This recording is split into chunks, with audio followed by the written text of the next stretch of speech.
The integration of young people with a migrant background is one of the greatest challenges facing today's Europe. Integration means more than just admitting newcomers to a society.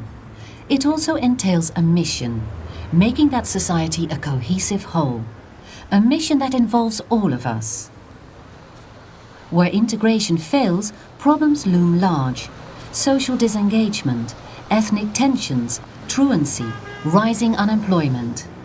More youths drift into delinquency or political and religious radicalism, which can express itself through violent actions. Girls are excluded from participating actively in society and risk becoming victims of oppression and isolation. But migrant youth also constitutes a huge potential for progress. In all member states, government, civil society and migrant and minority groups are working to tackle these problems and to shape a shared future with creative initiatives.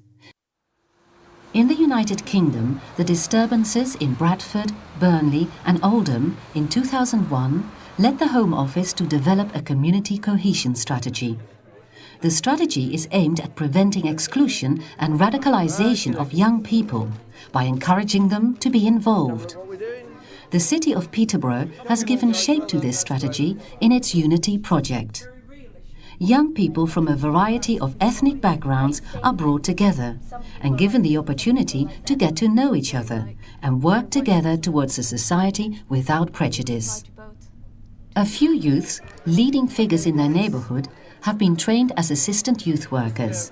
They are now members of the Unity Youth Crew. I used to have quite a lot of trouble with a lot of Asian people. I used to fight a lot with them.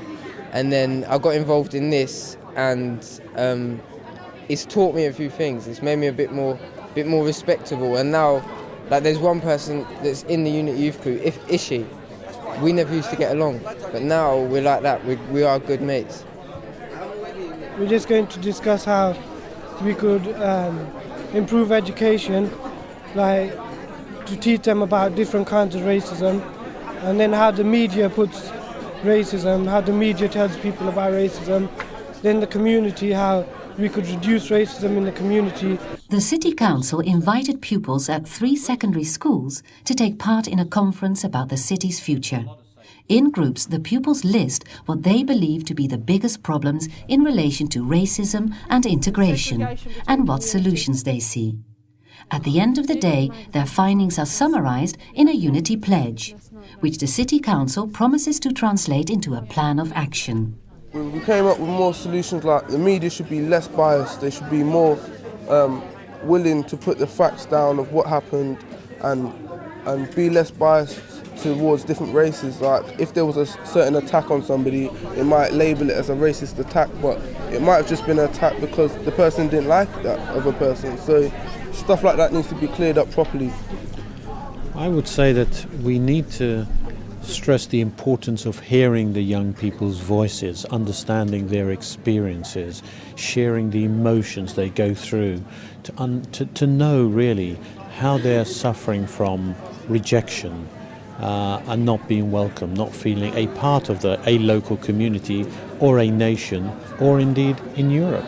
And that would be the main thing I'd want to stress. If we don't understand people's feelings, then it's very difficult to be making legislation, making policy, which we think will be beneficial to them. Poverty is a big issue because if you're a poor white person, you think black and other Asian people are getting everything and you're not.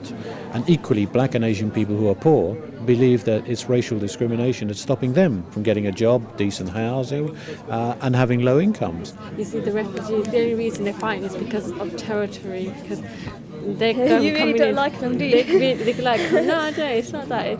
I don't even live there, but, you know, I can see how the conflict is coming. I felt as though if we brought all cultures together, it would lose the cultures. Like, you have your Asian cultures, you go to an Asian place and you can tell that it's an Asian culture. It's somewhere which is like separate and it's different, and it's kind of nice to have these different cultures. Asia here, she dresses like a white would.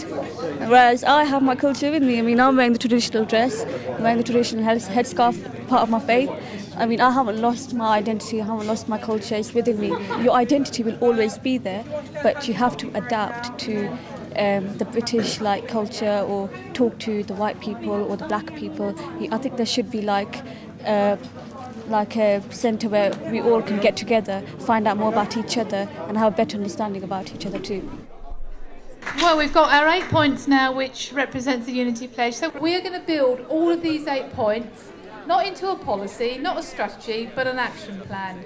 Because I think what I hear around this conference today is that you've had enough of talking and you want some action, and I think that's what we need in Peterborough.